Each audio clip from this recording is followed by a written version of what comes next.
አርዕስተ ዜና። የምክክር ሂደቱ የሚመራበት መመሪያ ለሁሉም ተመካካሪዎች ቢቀርብም የምክክር ሂደቱ ግን ከመመሪያው ውጪ እየተከናወነ መሆኑ ተሰምቷል። በስምንቱ የሥራ ቡድኖች የጋራ ማረጋገጫ ቡድንን በአባልነት የሚያገለግሉ አባላት ምርጫም ተካሂዷል። በሽብር ወንጀል ተከሰው በእስር ላይ ያሉት 5 ጋዜጠኞች የይቅርታ ደብዳቤ እንዲፈርሙ የሚደረገው ጫና እንዲቆም ጥሪ ቀርቧል። ጤና ይስጥልኝ። የዕለተ አርብ ነሐሴ 8 2018 ዓ.ም የዋዜማ አበይት ዜናዎችን ይዘን ቀርበናል። አብራችሁን ቆዩ።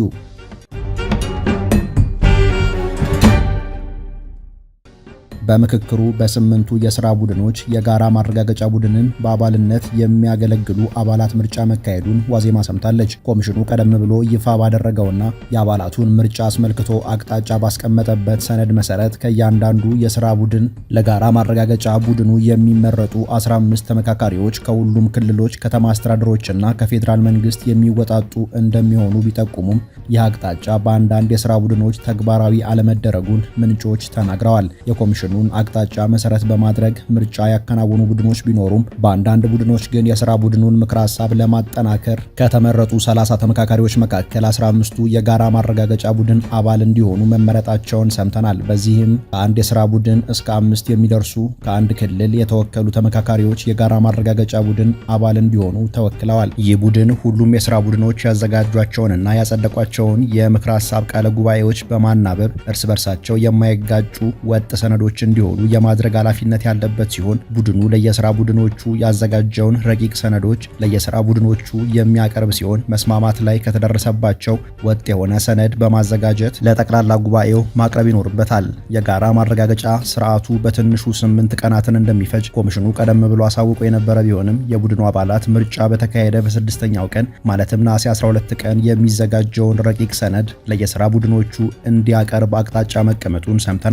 ኮሚሽኑ ለሌሎች የምክክር ምዕራፎች ቀደም ብሎ ካስቀመጣቸው የጊዜ እቅድ የበለጠ ጊዜ የወሰደ ሲሆን የጋራ ማረጋገጫ ሂደቱ ግን ቀድሞ ከተቀመጠለት ባነሰ ጊዜ ውስጥ እንዲጠናቀቅ አቅጣጫ ተቀምጦለታል። በሌላ በኩል ኮሚሽኑ የምክክር ሂደቱ የሚመራበትን መመሪያ እንዲሁም ሌሎች ሰነዶችን ለሁሉም ተመካካሪዎች ቢያቀርብም የምክክር ሂደቱ ግን ከመመሪያው ውጪ እየተከናወነ መሆኑን ምንጮች ነግረውናል።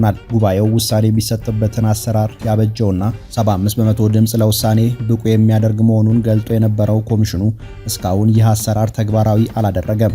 የኮሚሽኑ ባልደረቦች የድምፅ አሰጣጥ ሂደትን ተግባራዊ ካደረግን የማንወጣው ችግር ውስጥ እንገባለን የሚል ድምዳሜ ላይ መድረሳቸውን የገለጹልን ምንጮች አማራጭ ምክረ ሐሳቦች ያሏቸው ጉዳዮች ላይ አንዱን ምክረ ሐሳብ መምረጥ የሚያስችል ስምምነት ላይ መድረስ ካልተቻለ ያለ ድምፅ አሰጣጥ ሂደት አማራጭ ምክረ ሐሳቦችን አስቀምጦ ለማለፍ መታቀዱን ነግረውናል። በሥራ ቡድኑ ደረጃ 70 በመቶ ድምፅ ያላገኙ ምክረ ሐሳቦች ቅርቃር ውስጥ እንደሚገቡ የኮሚሽኑ የውሳኔ አሰጣጥ መመሪያ የሚጠቁም ቢሆንም ድምፅ የተሰጠበት ምክረ ሐሳብ ባለመኖሩ ምክንያት እስካሁን ቅርቃር ውስጥ የገባ ምክረ ሐሳብ አለመኖሩን ዋዜማ ከምንጮቿ አረጋግጣለች።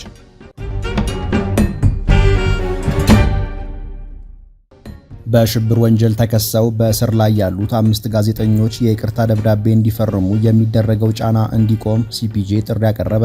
በአማራ ክልል ከተከሰተው ግጭት ጋር በተያያዘ በሽብር ወንጀል ተከሰው ለ3 ዓመታት ገደማ በእስር ላይ የሚገኙት 5 ጋዜጠኞች በአስቸኳይ እንዲለቀቁ ጥሪ ያቀረበው ዓለም አቀፉ የጋዜጠኞች መብት ተሟጋች ድርጅት ሲፒጄ የኢትዮጵያ መንግስት ጋዜጠኞቹ ነፃነታቸውን ለማግኘት ሲሉ ብቻ በግጭቱ ውስጥ መሳተፋቸውን አምነው ይቅርታ እንዲጠይቁ የሚያደርገውን ግፊት እንዲያቆም አሳስቧል። ጋዜጠኛ ሲሳይ ጎበዜ፣ መስከረም አበራ፣ ገነት አስማማው፣ ዳዊት በጋሻውና አባይ ዘውዱ የቀረበባቸውን ክስ እንዲያምኑ የሚያደርግ የይቅርታ ደብዳቤ ለመጻፍ ፈቃደኛ አለመሆናቸውን ከጠበቆቻቸው ማረጋገጡን ጠቅሶ የማረሚያ ቤቱ ኃላፊዎች ጋዜጠኞቹ መንግስት ያዘጋጀውን የይቅርታ ሰነድ መሰረት አድርገው የራሳቸውን የይቅርታ ደብዳቤ እንዲጽፉና ከጋዜጠኝነት ሙያቸው ለመገለል ቃል እንዲገቡ እያስገደዷቸው ነው ብሏል። የሲፒጄ የአፍሪካ ፕሮግራም አስተባባሪ ሙቶኪ ሙሞ በጉዳዩ ላይ በሰጡት አስተያየት የኢትዮጵያ ባለስልጣናት 5ቱን ጋዜጠኞች ለዓመታት በእስር ቤት ካቆዩና የፍርድ ሂደታቸውን ካዘገዩ በኋላ በፍርድ ቤት ያላመኑትን ወንጀል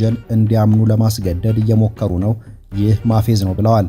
አስተባባሪዋ አክለውም ባለስልጣናቱ በጋዜጠኞቹ ላይ ያቀረቡትን ክስ በማንሳት ከእስር እንዲለቀቁና ሙያቸውን ካለገደብ እንዲቀጥሉ እንዲያደርጉ አሳስበዋል። ከአማራ ክልል ግጭት ጋር በተያያዘ በሽብርተኝነት ወንጀል ከተከሰሱት ግለሰቦች መካከል ከ300 በላይ የሚሆኑት ፖለቲከኞች፣ ጋዜጠኞችና ሌሎች ግለሰቦች ተመሳሳይ የይቅርታ ደብዳቤ እንዲፈርሙ መጠየቃቸውን የአገር ውስጥና ዓለም አቀፍ መገናኛ ብዙሃን መዘገባቸው ይታወሳል።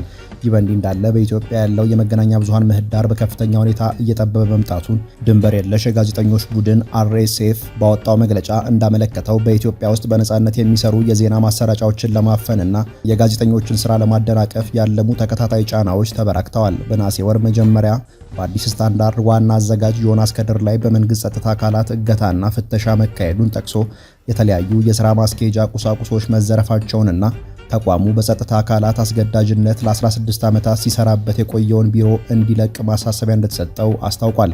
በቅርቡም የኢትዮጵያ መገናኛ ብዙሃን ባለስልጣን ለአርትስ ቲቪ እና ለአሃዱ ሬዲዮ ጣቢያ ያልተረጋገጠና ሚዛናዊ ያልሆነ መረጃ አስተላልፈዋል በሚል የመጨረሻ ማስጠንቀቂያ መስጠቱ ተበላክቷል። በዓለም አቀፍ መገናኛ ብዙሃን ተቋማት የሚሰሩ ጋዜጠኞችም ተመሳሳይ ጫና እየተደረገባቸው እንደሆነ የገለጸው ቡድኑ በአማራና በትግራይ ክልሎች ያለው ወቅታዊ ሁኔታ የሚዘግቡ ገለልተኛ ጋዜጠኞችና የዜና ማሰራጫዎችን ለማፈን የሚደረጉ ጫናዎች በአስቸኳይ እንዲቆሙ ጥሪ አቅርቧል።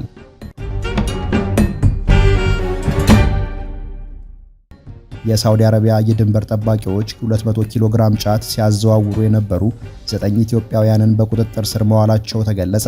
በሳውዲ አረቢያ ጃዛን ክልል የድንበር ጠባቂዎች 200 ኪሎ ግራም ጫት በህገወጥ መንገድ ሲያዘዋውሩ የነበሩ 9 ኢትዮጵያውያንን በቁጥጥር ስር ማዋላቸውን የአገሪቱ ጋዜጦች አስነብበዋል።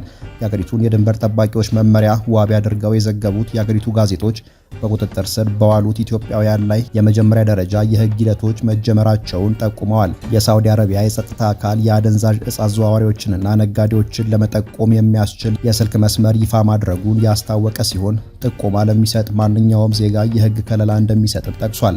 በሳውዲ አረቢያ በተለያዩ አካባቢዎች በተደረጉ መሰል የጸረ አደንዛዥ እጽ ዘመቻዎች ቁጥራቸው ከፍተኛ የሆኑ ኢትዮጵያውያን ዜጎች ሲያዙ በቅርቡም በጃዛን፣ ናጅራንና ሌሎች 10 ክልሎች በተካሄዱ ዘመቻዎች 260 ኪሎ ግራም ጫትና ከፍተኛ መጠን ያለው አደንዛዥ እጽ በህገወጥ መንገድ ሲያዘዋውሩ የነበሩ 17 ኢትዮጵያውያን በቁጥጥር ስር መዋላቸውን ዘገባው ያመለክታል።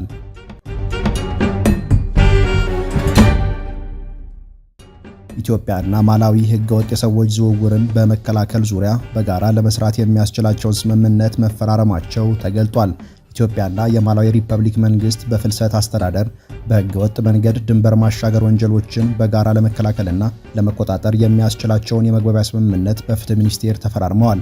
ስምምነት እንዲጀመርና የድርድር ሂደቱ ውጤታማ እንዲሆን የተደረገው በብሔራዊ ትብብር ጥምረቱ አማካኝነት ሲሆን ሁለቱ ሀገራት በፍልሰት አስተዳደርና በህገወጥ መንገድ ድንበር ማሻገር ወንጀልን የመከላከል እንዲሁም ህገወጥ አዘዋዋሪዎችን በህግ ተጠያቂ የማድረግ ስራዎችን በጋራ ያከናውናሉ ተብሏል። ማላዊ የደቡብ ፍልሰት መስመር በመባል የሚታወቀውና ከኢትዮጵያ የሚመጡ ፍልሰተኞች መተላለፊያ አገር በመሆኗ የፍልሰተኞች ሰብአዊ መብቶቻቸው ተጠብቆ ወደ አገራቸው እንዲመለሱ ለማድረግ እንዲሁም ህገወጥ ዝውውርን ለመግታት የስምምነቱ አስፈላጊነት ተሰምሮበታል።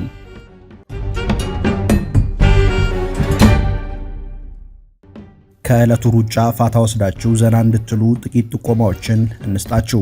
በነገረ መጽሐፍት ውይይት ላይ ሙሉጌታ አረጋዊ በእንግድነት ተጋብዟል። የተመረጠው መጽሐፍ ሀገረ ትግራይ መጽሐፍ ነው። ዝግጅቱ ቅዳሜ ነሐሴ 9 ከቀኑ 8 ሰዓት ጀምሮ ቀበና አካባቢ በሚገኘው በኤፍኤስኤስ አዳራሽ ይካሄዳል።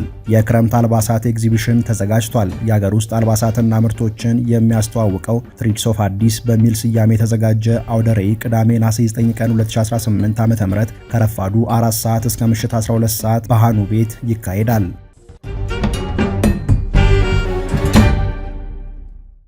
ለዕለቱ የያዝናቸው የዋዜማ ዜናዎችና መረጃዎች እነዚህ ነበሩ። ጤና ይስጥልኝ።